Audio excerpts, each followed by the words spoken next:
Hello everyone, कैसे हैं आप सब। तो जैसा कि आप सब जानते हैं, हम स्पीड, डिस्टेंस एंड टाइम की 2 वीडियोस ऑलरेडी अपलोड कर चुके हैं और दोनों ही वीडियोस में हमने काफ़ी इंपॉर्टेंट क्वेश्चंस जो थे वो हमने किए थे। तो जो हमारी आज की वीडियो है वो रहेगी बोर्ड्स एंड स्ट्रीम्स के ऊपर। ये काफ़ी इंपॉर्टेंट टॉपिक है, जो कंसेप्ट है speed, distance and time topic का। तो इसको आपने बिल्कुल जो है बेसिक से समझना है। मैं ऐसी ऐसी चीज़ें जो आपको आज बताने वाला हूँ जो आपने कभी भी बोर्ड्स एंड स्ट्रीम्स के कंसेप्ट में नहीं पढ़ी होंगी, तो आपने बिल्कुल ध्यान से आज की जो कंसेप्ट है उसको सीखना है। और अगर आप जो मैं आज चीज़ें आपको बताऊंगा अगर आप वो ध्यान से कर लेते हो तो आपको कोई कितना भी टिपिकल क्वेश्चन क्यों ना दे दे, वो आप विद इन सेकेंड्स जो है वो आप सॉल्व कर लोगे। पर अगर आपको जो मैं आज कंसेप्ट समझाऊंगा वो आप अच्छे से नहीं समझते हो, तो आपको कोई कितना भी इजी क्वेश्चन क्यों ना दे दे, आप उसको मिनट्स में भी सॉल्व नहीं कर पाओगे। तो 2-3 मिनट में भी आप जो है सिंपल से सिंपल क्वेश्चन को भी सॉल्व नहीं कर पाओगे। तो आज के जो कंसेप्ट हैं उनको आपने बिल्कुल जो है बेसिक से समझना है। इस बोर्ड्स एंड स्ट्रीम के जो जो कंसेप्ट है बोर्ड्स एंड स्ट्रीम, इसमें काफ़ी ज़्यादा जो है वो कंसेप्ट्स हैं, तो वो आपने सभी जो है बिल्कुल बेसिक से समझते जाना है। तो चलिए सबसे पहले जो है मैं आपको नोटेशंस करवाता हूँ। बोट्स बोट्स तो आपको पता है, हम बोट बोलते हैं नाव को। और जो स्ट्रीम होती है, स्ट्रीम हम किसको बोलते हैं, धारा को, या फिर जो पानी की लहर होती है जिसका फ्लो होता है उसको हम बोलते हैं धारा। और बोट नाव को बोलते हैं, ये आप सबको पता है, ठीक है। इसके बाद हम बात करते हैं स्टिल वाटर की, कि स्टिल वाटर में अगर हमें बोला जाए कि स्पीड ऑफ बोट को हम किससे डिनोट करते हैं, ठीक है। स्टिल वाटर की बात कर रहे हैं हम, कि अगर स्टिल वाटर में हमें बोल दिया जाए कि जो स्पीड ऑफ बोट है वो हम उसको किससे डिनोट करते हैं, तो वो हम डिनोट करते हैं बी से, ठीक है। और स्पीड ऑफ स्ट्रीम को हम किससे डिनोट करते हैं, STREAM, उसको हम करते हैं U से। तो इसके जो यूनिट्स होंगे वो आपको जो भी क्वेश्चन में प्रोवाइडेड होंगे वही रहेंगे, क्योंकि स्पीड के जो यूनिट्स होते हैं वो क्या होते हैं, किलोमीटर पर आवर, मीटर पर सेकंड भी हो सकते हैं। तो जो भी आपको यूनिट्स प्रोवाइडेड होंगे तो वो आपके यूनिट्स आपने यहाँ पे लिख देने हैं V और U के साथ। जो भी आपको क्वेश्चन में प्रोवाइडेड होंगे, अगर किलोमीटर पर आवर होगा तो किलोमीटर, मीटर पर सेकंड होगा तो मीटर पर सेकंड, V और U के साथ आपने लगा देना है। तो बस आपने ये चीज़ याद रखनी है कि B किसकी स्पीड होगी, बोट की, U किसकी स्पीड होगी, स्ट्रीम की, ठीक है। यहाँ तक कोई किसी को दिक्कत नहीं आनी चाहिए। अब हम समझते हैं जो मेन कंसेप्ट हैं हमारे, वो हम समझते हैं। मान लीजिए ये जो है स्ट्रीम है, ठीक है, और हमें पता है जो स्ट्रीम को हम स्पीड ऑफ स्ट्रीम हम किससे डोनेट करते हैं, U से। और मान लीजिए कि ये डाउन स्ट्रीम जो है फ्लो कर रही है, जो हमारी स्ट्रीम है, ठीक है, इस डायरेक्शन में जो है वो फ्लो कर रही है। और हमारी जो बोट है वो भी इसके ऊपर जो है फ्लोट कर रही है, और इसकी डायरेक्शन क्या है, मान लीजिए कि ये भी उसी डायरेक्शन में फ्लो कर रही है जिस डायरेक्शन में जो है हमारी स्ट्रीम फ्लो कर रही है। और हमें पता है कि स्पीड ऑफ बोट को हम किससे डोनेट करते हैं, V से डोनेट करते हैं, ठीक है। अब मुझे बताइए अगर पानी भी उसी डायरेक्शन में जा रहा है और बोट भी हमारी उसी डायरेक्शन में जा रही है, तो नेट स्पीड क्या होगी, यानी कि रिजल्टेंट स्पीड क्या आएगी, वो मुझे बताइए आप। V प्लस U, क्या ये हो जाएगी नेट स्पीड। अब मुझे आप पूछोगे सर क्यों हो जाएगी ये। मान लीजिए अगर हम तैरते हैं पानी में, अगर हम पानी अगर नीचे फ्लो कर रहा है और हम भी नीचे ही फ्लो करें, तो हमारी स्पीड जो है वो इंक्रीज हो जाती है, यानी कि हमारी जो स्पीड है वो और जो स्ट्रीम की स्पीड है वो दोनों प्लस होके हमारी स्पीड जो है वो बढ़ जाती है। अगर पानी नीचे बह रहा है और हम ऊपर जो तैर रहे हैं, ऊपर की तरफ हम तैर रहे हैं, तो हमें टाइम लग सकता है, जो सेम डिस्टेंस को कवर करने के लिए ज़्यादा टाइम लगेगा, तो हमारी स्पीड क्या हो जाएगी, वो कम हो जाएगी। क्यों कम हो जाएगी, क्योंकि जो फ्लो है पानी का वो हमें धक्का मारेगा नीचे की तरफ, हम उसकी विपरीत दिशा में चल रहे होंगे, तो हमें जो पानी है, पानी हमें धक्का मारेगा नीचे की तरफ, तो हमारी स्पीड क्या हो जाएगी, डिक्रीज हो जाएगी। तो सेकंड केस हम वही पढ़ेंगे। फर्स्ट केस में हमने पढ़ा क्या कि जो पानी और जो बोट है, बोट और पानी का जब फ्लो सेम डायरेक्शन में होता है, फर्स्ट केस में हमने ये पढ़ा, तो इसी फ्लो को हम बोलते हैं डाउन स्ट्रीम। ये चीज़ भी आपने याद रखनी है। जब बोट और जो है हमारी स्ट्रीम, जब दोनों डाउन स्ट्रीम लिखा होगा कि जब डाउन स्ट्रीम में फ्लो कर रही है तो यानी कि वो एक ही तरफ जो है वो जा रही हैं। ठीक है, अब आता है दूसरा कंसेप्ट, वो क्या आएगा वो भी समझ लीजिए आप। दूसरा कंसेप्ट हमारा क्या है कि मान लीजिए ये हमारी है स्ट्रीम,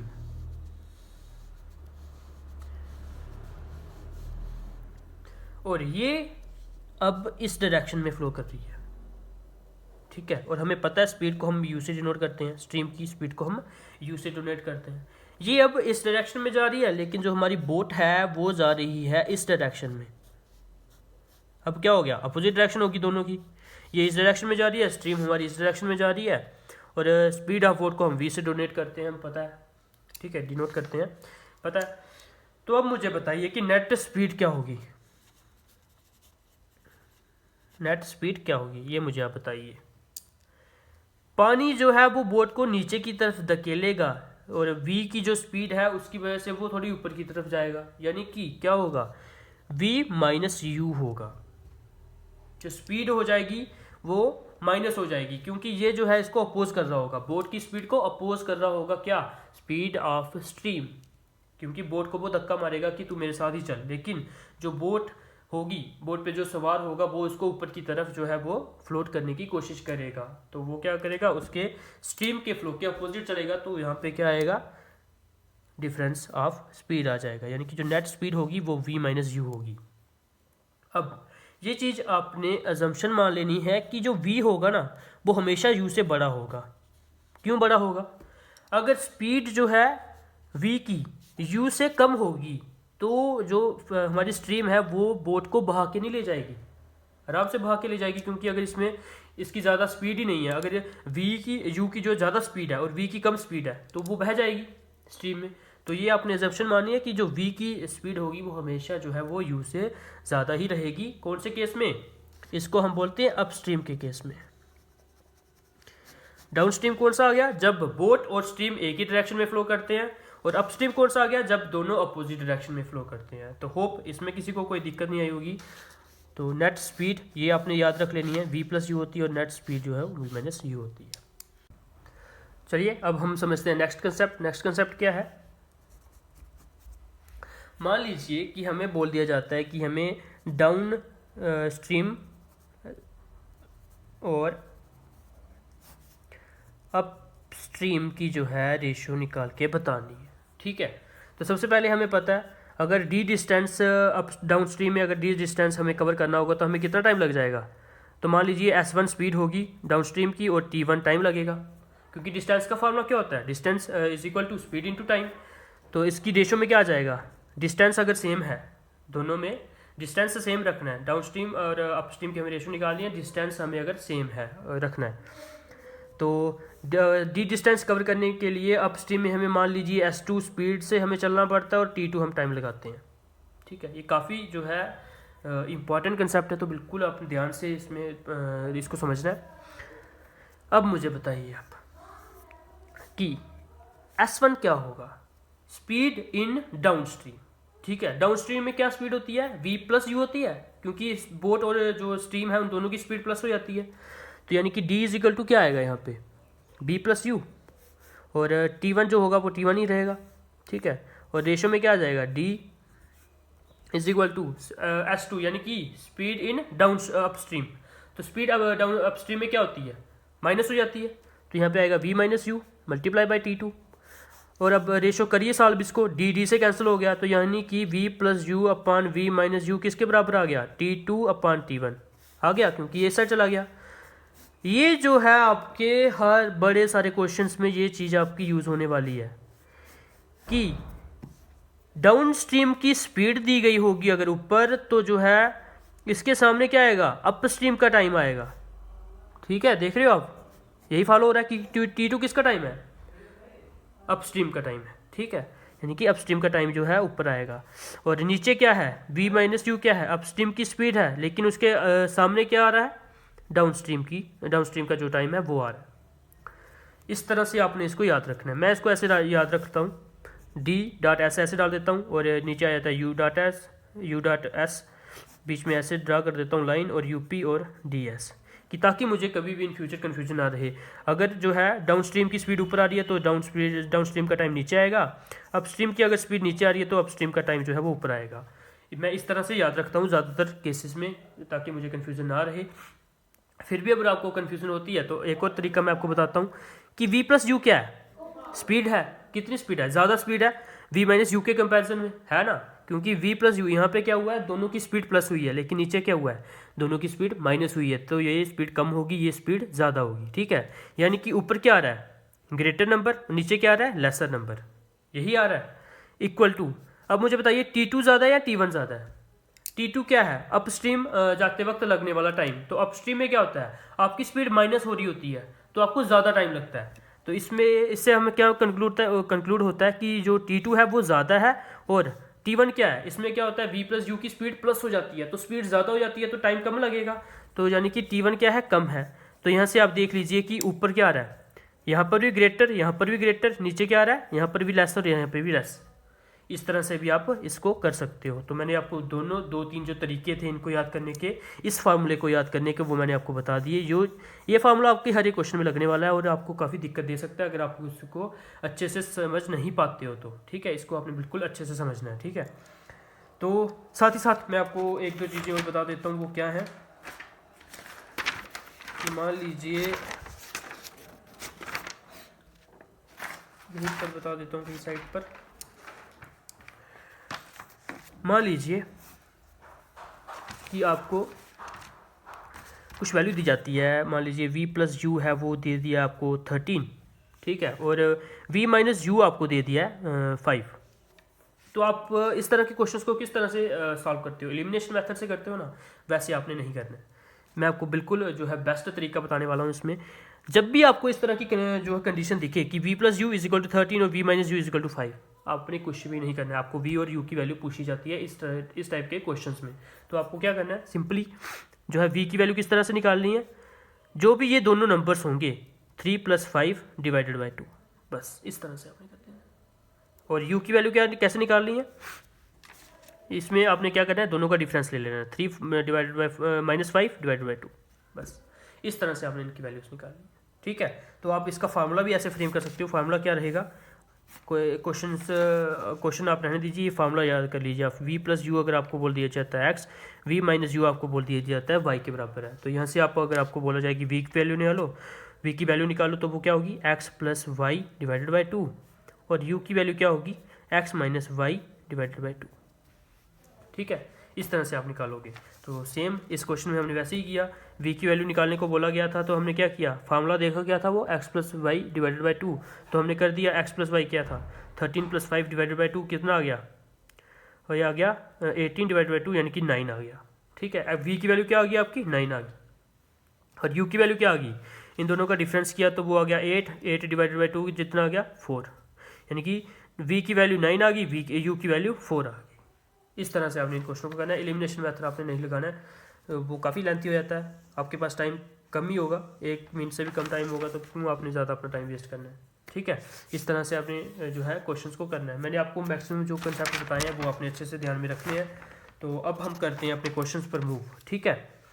अगर आपको किसी भी जो है कंसेप्ट में दिक्कत नहीं है तो हम अपने क्वेश्चन पर मूव करेंगे। सबसे पहले मैंने आपको जो है नोटेशंस बताई, उसके बाद मैंने बताया कि नेट स्पीड अब डाउनस्ट्रीम में क्या होती है और नेट स्पीड अपस्ट्रीम में क्या होती है। उसके बाद मैंने आपको रेशो बताई कि v plus you upon v minus you जो है वो होता है T2 अपान T1 के बराबर। और उसी के साथ मैंने आपको बताया कि v प्लस यू अगर आपको x प्रोवाइडेड है और v माइनस यू अगर आपको y प्रोवाइडेड है तो v की वैल्यू हम निकालेंगे x प्लस वाई बाई 2 करके और u की वैल्यू हम निकालेंगे x माइनस वाई बाई 2 करके, ठीक है। तो होप इन कंसेप्ट्स में आपको कोई दिक्कत नहीं होगी। अगर आप इनको अच्छे से समझ चुके हो तो अब हम करते हैं क्वेश्चंस।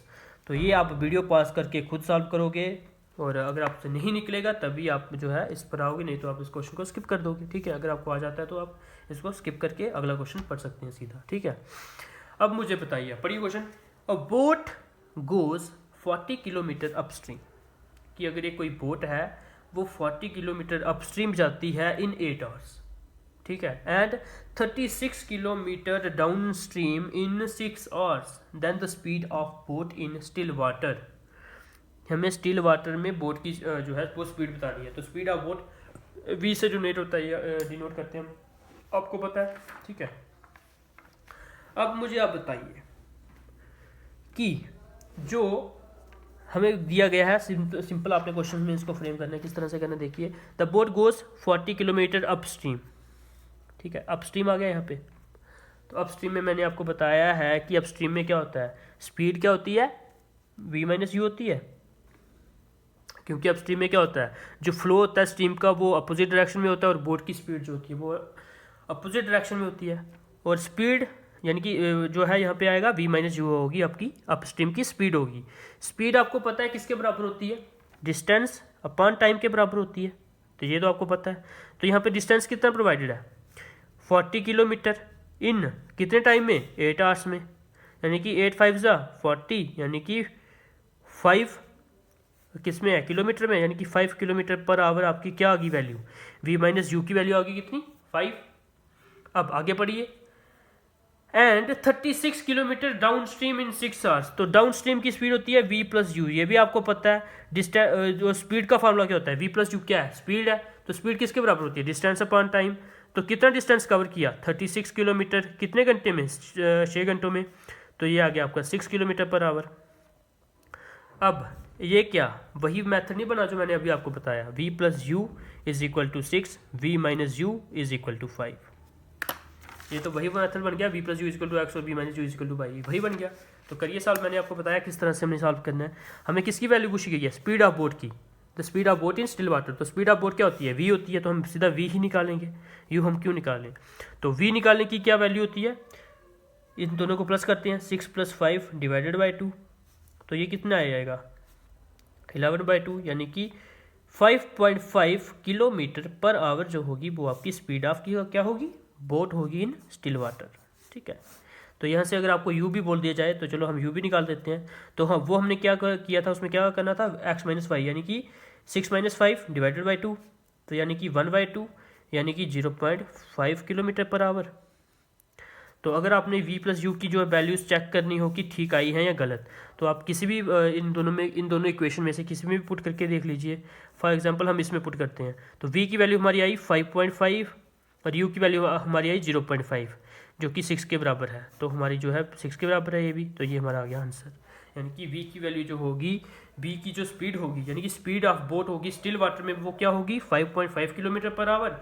और ये u यानी कि स्पीड ऑफ स्ट्रीम होगी, वो क्या होगी, 0.5 किलोमीटर पर आवर। तो होप इसमें किसी को कोई दिक्कत नहीं आई होगी। तो चलिए नेक्स्ट क्वेश्चन करते हैं। A man can row at a speed of 4.2 kilometre per hour in still water. बताइए इसका क्या मतलब है, हमें किसकी वैल्यू प्रोवाइडेड है, इसको पढ़ के आपको क्या पता चल रहा है। A man can row at a speed of 4.2 kilometre per hour, किसको रो करेगा, वो बोट को रो करेगा। तो बोट को वो रो कर रहा है स्टिल वाटर में, तो यानी कि हमें ये जो स्पीड है किसकी प्रोवाइडेड है, v की स्पीड प्रोवाइडेड है, जो कि है 4.2 किलोमीटर पर आवर। इतना आपको पता चला क्वेश्चन पढ़ के, ये मुझे आप बताइए पहले। ए मैन कैन रो, यानी कि एक मैन किसको रो करेगा, वो बोट को ही रो करेगा at speed of 4.2 kilometre per hour. तो यानी कि स्पीड ऑफ बोट ही क्या है, 4.2 किलोमीटर पर आवर है। तो हमें यहाँ से v की वैल्यू पता चल गई, ठीक है। अब मुझे आगे बताइए, पढ़िए क्वेश्चन आगे। If he takes 2 times as long to row a distance upstream as to row the same distance downstream, then the speed of stream is। अब पढ़िए इस क्वेश्चन को कि आपको क्या समझ आया इसमें से। ये क्या यही कहने की कोशिश कर रहा है कि जो बोट को जब हमने रो किया तो डाउन स्ट्रीम में अगर एक टाइम लग रहा है तो अप स्ट्रीम में जो है उसका डबल टाइम लग रहा है। यानी कि अगर डाउन स्ट्रीम में एक टाइम लग रहा है तो अप स्ट्रीम में 2 टाइम लग रहा है, यही बोल रहा है वो क्वेश्चन में। पढ़िए, if he takes 2 times as long to row a distance upstream, यानी कि अप स्ट्रीम में वो 2 times कर देता है टाइम को, as to row the same distance downstream में, कि डाउन स्ट्रीम के कंपैरिजन में। यानी कि अगर डाउन स्ट्रीम में 1 टाइम लगता है तो अप स्ट्रीम में 2 टाइम लगते हैं। तो then the speed of stream is, तो हमें किसकी स्पीड बतानी है, स्ट्रीम की स्पीड बतानी है, कि हमें स्ट्रीम की स्पीड किससे डोनेट होती है, u, यानी कि हमें u की वैल्यू जो है हमें वो बतानी है। तो यहाँ पर लगाइए वही फार्मूला। अब मैं देखता हूँ कि आपको वो फार्मूला कितने अच्छे से समझ आया था। क्या वो फार्मूला था? वो फार्मूला यही था, v plus you upon v minus you. तो मैंने आपको बताया था कि मैं इसको रखता हूँ इस तरह से याद कि down stream divided by up stream, यहाँ पे up stream divided by down stream. ये यहाँ स्पीड का रेशो है, ये यहाँ टाइम का रेशो है। मैंने आपको यही बताया था कि मैं ऐसे याद रखता हूँ। तो अगर मैंने ऐसे याद रखा है तो मुझे पता है कि डाउन स्ट्रीम की वैल्यू 1 है। ये किसकी है? टाइम की रेशो ही है तो है ये कि अगर एक को डाउन स्ट्रीम में जाने के लिए 1 टाइम लग रहा है तो अप स्ट्रीम में वो 2 टाइम लगाएगा। यही तो वैल्यू थी हमारे पास। तो यहाँ पे ऊपर आएगा अपस्ट्रीम की वैल्यू, तो अपस्ट्रीम की वैल्यू कितनी है? 2, और डाउनस्ट्रीम की वैल्यू कितनी है? 1। ठीक है, मिल गई रेशो हमें। और मैंने दूसरा तरीका क्या बताया था कि ऊपर ज़्यादा आएगा, तो ऊपर ज़्यादा आ गया क्योंकि ऊपर प्लस है, तो दोनों स्पीड यहाँ पे ज़्यादा है तो यहाँ पे ज़्यादा वाली वैल्यू आएगी, यहाँ पे स्पीड कम है तो यहाँ पे कम वाली वैल्यू आएगी। वैसे भी फॉलो हो रही है इक्वेशन।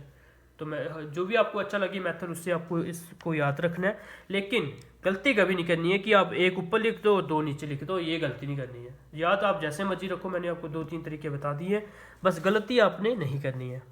तो याद आप जैसे मर्जी रख लीजिए इसको, ठीक है। तरीके मैंने आपको बता दिए। तो करिए cross multiply, v plus u is equal to 2v minus 2u। तो यहाँ से निकल गया आपका u इस साइड गया, तो यह आ गया आपके पास v इस साइड लेंगे हम तो v is equal to u, 2u इस साइड जाएगा तो 3u के बराबर आ जाएगा, ठीक है।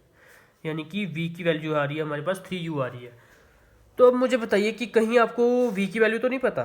बिल्कुल सर पता है, क्यों नहीं पता है। ये आ गई हमारे पास 4.2 किलोमीटर पर आवर, तो यानी कि ये आ गई हमारे पास 4.2 किलोमीटर। तो ये 3 इंटू यू, ये थोड़ा यहाँ से कट गया था तो आप यहाँ से कर सकते हो। यहाँ पर मैंने कुछ नहीं किया, सिर्फ सिंप्लीफाई ही किया है। तो v की वैल्यू यहाँ पे पुट की थी 4.2, यहाँ से u की वैल्यू निकाल दी 3, 4.2 के फ्रैक्शन में गया तो इसको काट के आ गया। u की वैल्यू क्या आ गई आपके पास? 1.4, जो कि स्पीड ऑफ डाउन स्ट्रीम थी। तो ये हमारा आंसर आ गया 1.4 किलोमीटर पर आवर। तो होप आपको आज की जो मैंने अभी तक 2 क्वेश्चंस किए हैं इनमें आपको कोई दिक्कत नहीं आई होगी। अगर आपको कोई दिक्कत आती है तो आपने हमें कमेंट सेक्शन में बताना है, जैसे आप हमेशा बताते आते हो। चलिए अब हम करते हैं नेक्स्ट क्वेश्चन। पढ़िए इस क्वेश्चन को, खुद करिए, अगर नहीं होता तो फिर आप क्वेश्चन पे आइए, नहीं तो आपने इसको स्किप कर देना है।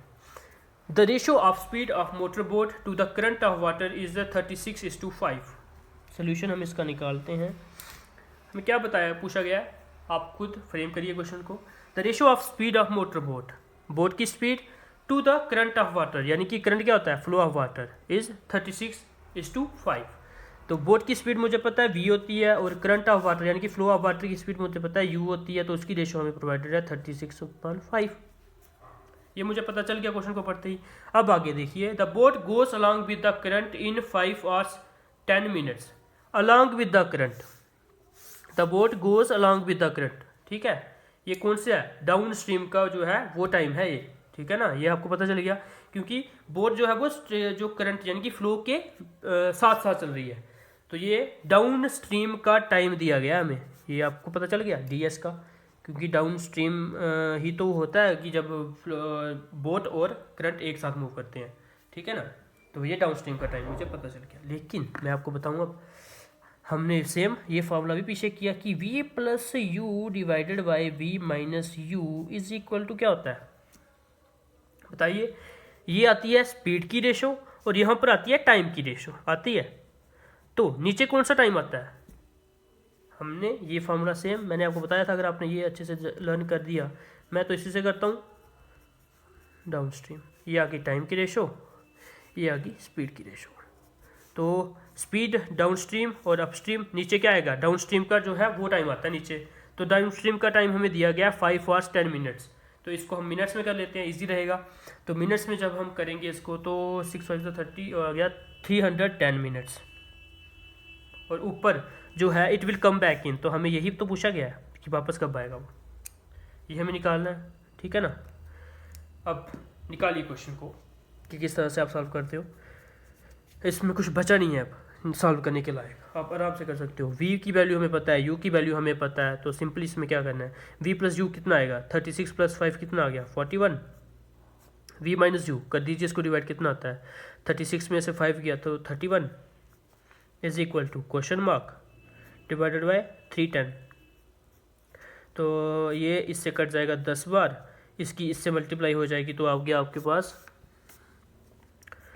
410 is equal to question mark. तो क्वेश्चन मार्क क्या था? क्वेश्चन मार्क क्या था? ये था time taken to come back, ठीक है ना, ऐसे भी लिख सकते हो, time taken to come back, ये कितने टाइम में वो वापस आएगा। तो इसको जो है ये कितना आया 410 मिनट्स आया, लेकिन हमें आवर्स में बताना है क्योंकि जो हमारा डाउन स्ट्रीम का टाइम था वो भी हमें आवर्स में प्रोवाइडेड था, तो हमें ये जो अप स्ट्रीम का टाइम होगा वो भी हमें आवर्स में बताना पड़ेगा। तो आवर्स में बताइए इसको कितना आएगा इसका, 6 6 36 और 50, यानी कि 6 आवर्स एंड 50 मिनट्स, ठीक है। 6 घंटे और 50 मिनट लगेंगे जो है पोर्ट को अप स्ट्रीम जाने के लिए। तो हमें ऐसे भी पता था, आप यहाँ से कंफर्म हो जाता है कि डाउन स्ट्रीम में हमेशा कम टाइम लगता है और अप स्ट्रीम में हमेशा ज़्यादा टाइम लगता है।